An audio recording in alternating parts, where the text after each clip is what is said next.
简直太牛了！一个废弃下来的汽车钢圈，居然被大叔打造成非常实用的干活工具，真是令人大开眼界。只见大叔先是将钢圈的前面一节切割下来，通过角磨机的高速旋转，将表面的切割位置全部打磨光滑。随后拿来一根视频中大小的钢管，将一块小铁片焊接上去。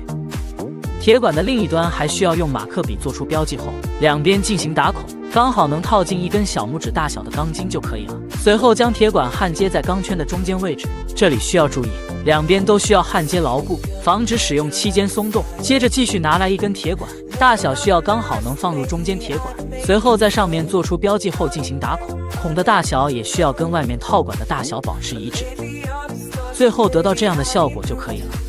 接着用铁栓试一下，可以看出大小非常的合适。随后拿来一块圆形铁片，将它焊接在中间的钢管上面，用作支撑。